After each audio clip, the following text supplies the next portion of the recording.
Hello, hello, hello, and welcome to my YouTube channel. My name is Jameelah, and I am a master manifester, and I'm sure you are too, because you are taking in this type of content.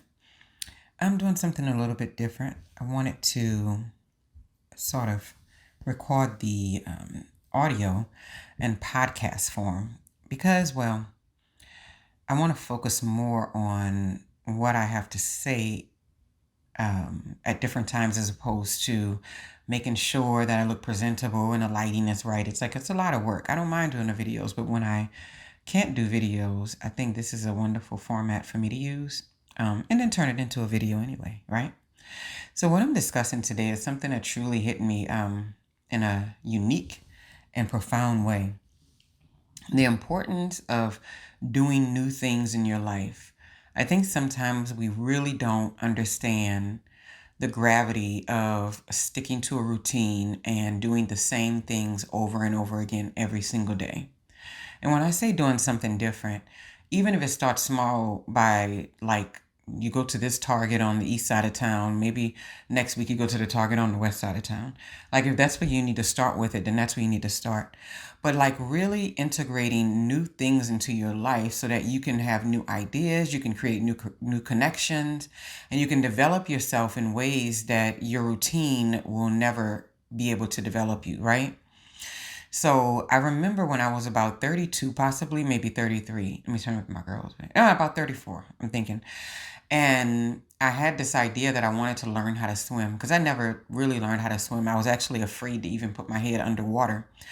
And so I remember the amount of courage and the amount of um, strength that it took for me to step outside of that comfort zone to show up at those adult swimming classes and to sit there with these other adults and pretty much talk about my fears of water and all this good stuff, and then get in the water and learn simple things like blowing bubbles and all that. I mean, it was a beautiful process, and I came a long way, right?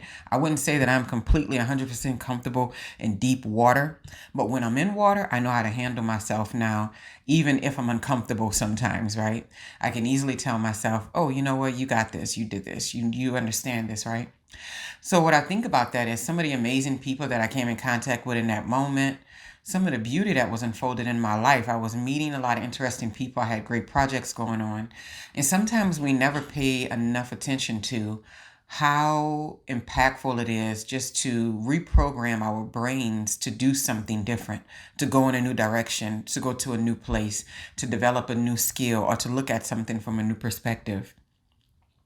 So recently, I've done that several times throughout my life, but sometimes I think even when you are a person who understands this, you still get caught up in a groove. You still get caught up in a comfort zone.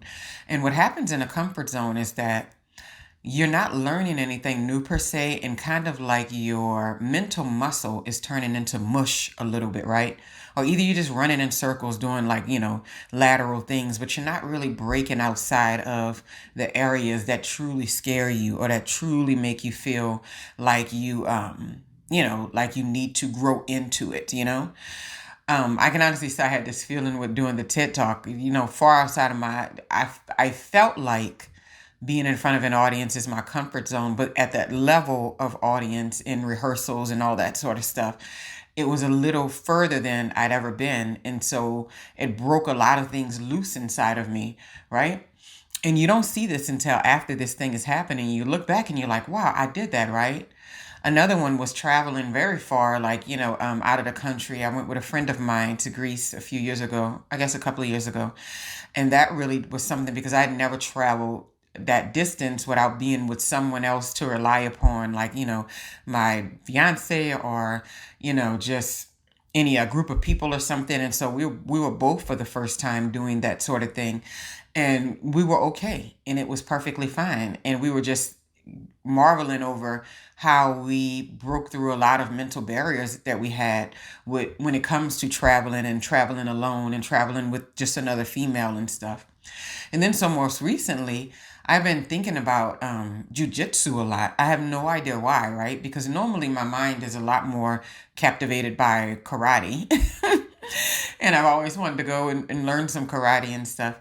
And but for whatever reason, I had been really just attracted to the topic of jujitsu. And when we moved where we moved at, I was riding down the street and I saw this studio, and it was called Level Up Jiu-Jitsu, now Brazilian Jiu-Jitsu. And I was just like, wow, that's cool. Maybe I'll do that one day. But of course, all of the excuses got in my way about, oh, I come home so late. I'm not going to have time. I'm going to always, be tired. Then I got to get dressed. Blah, blah. I was making all these reasons why I couldn't add anything else to my night. And really, my life for the past few months had turned into a really routine drudge, of commuting, getting children from school, coming straight in, taking out clothes for the next day. I mean, just a mess. I just don't like living like that. And so while I don't think I have a whole lot of time, I added this to my schedule. And so I went to the first class like yesterday. And the weirdest thing about it was that I was in this Brazilian Jiu-Jitsu class, and I'm in there with like 12 other men and the professor. And he's extremely comfortable in his own skin, and he's like, helping me with things. He was like, the first thing that you got to learn how to do is fall. We always learn how to fall properly. We don't fall on our tailbones, we don't fall on our necks. Can you do a forward roll? And I was like, a forward roll, I haven't done that in forever. But of course, in true yoga fashion, I'm flexible enough to be able to handle that. And so I was doing all of these moves, and I was in very close physical contact with a lot of people, and that's like a way far outside of my comfort zone to any degree. Like, I don't like touching folks that I don't know. I've always been like that. And so the idea that I was having these, I was testing out these moves and doing these different strategies, what I was being taught, some like, sleeper holes, some stuff I've seen in wrestling. And so it was really fun just to see these things and how the form of the body actually works to actually pull it off the right way. But I was completely okay. And I was not uncomfortable. I didn't feel weird. I didn't feel like there was a part of me that would not go there. And I was very attentive, and I was paying attention, and I was trying to make sure that I was taking everything in. And in my head, I kept saying, I'm probably just going to stay half a class and leave or something like that. And I wound up staying for way more than the class, like an hour and something, because it was about an hour and 15 minutes, but they kind of stay longer because it's the last class at night.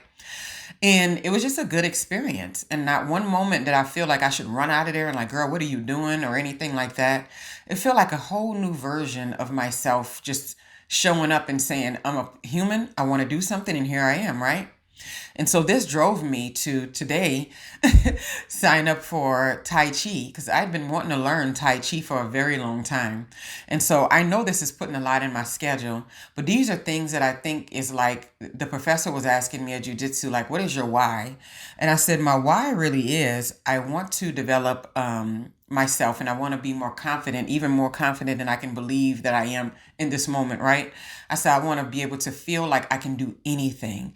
And I said, so doing something that's so far out of my, wheelhouse as far as what I would really think about is really fascinating to me.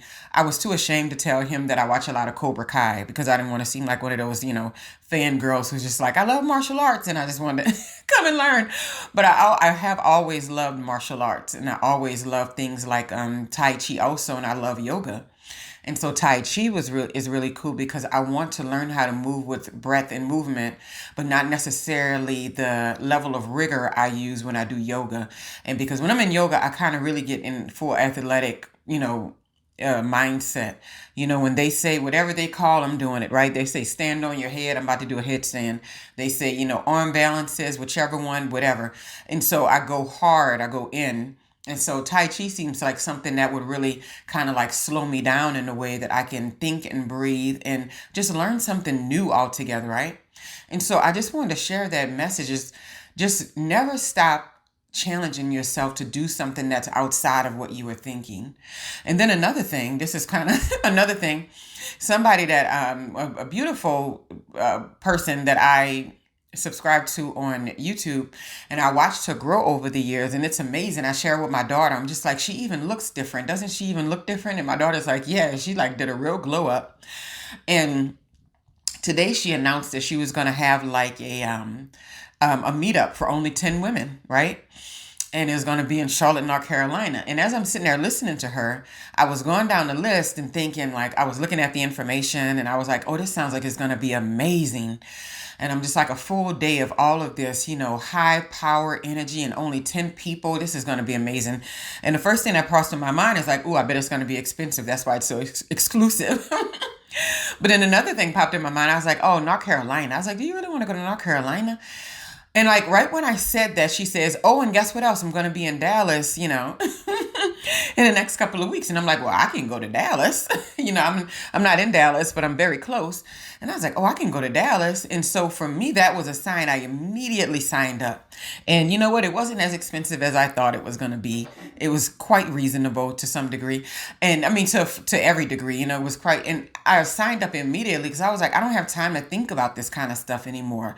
We have to start getting into the mode to where we're like, I need to learn new things in order to continue to renew my mind, renew my spirit, renew my friendships, renew my personal relationships. I feel like even personal relationships get stagnant and stale when everybody's sitting around and expecting everyone else to fulfill all their needs and entertain them and to be there at their beck and call. Because really, it's just a matter of not having enough to do that's outside of that environment, right? And so I think it's good to be busy. I don't think it's good to be busy and burned out, but I think it's good to be busy with things that you enjoy doing and things that you love doing, right? And whether that's exercising, whether it's cooking, whether it's doing things with your family, whether it's skating, that's something I do love to do, which I want to do more of. But I like to skate outside, so I'm always outside skating. I know I want to go to a rink at some point, but something about going around in circles doesn't really appeal to me too much. But yeah, and so just always putting yourself in a position to where you're just like, what can I learn new this month? What can I add to my schedule this month? What type of classes can I take when I'm off work? Or, what type of professional development can I get into? And I looked at my schedule with my daughter and I'm like, my schedule is so packed for the first half of this year. And I looked and I'm like, I'm traveling somewhere every single month, right? And then in March, I'm traveling more than once, right? Conference and to this event I signed up. And then in April, doing some family stuff, a wedding, and then another event I'm going to. And then in May, I have um, uh, a trip to take for work. I have to travel for work, but it's also an offsite event that it's not related to work. So we're going to be doing like touring the city, and I'm going to meet these other people that I've been collaborating with that I have not met in person in almost a year. And so just those sort of things, it keeps our minds fresh, it keeps our attitudes and energies fresh, and it also gives us good ideas, and it also makes sure that we have the freshest ideas and freshest information to share with other people. And so that's just what I wanted to impart upon you tonight and share with you. I'm sitting here as I'm sitting looking at a little puzzle across the floor that I haven't completely dove into, right? And then I'm also thinking about this exciting thing that I have coming next week, a goddess retreat, and I'm excited about that. And so it's like amazing little things. You have to keep putting those little golden nuggets, on your path. Those little coins you find when you play Sonic Hedgehog or you play something like Mario Brothers. You can tell I'm dating myself, right?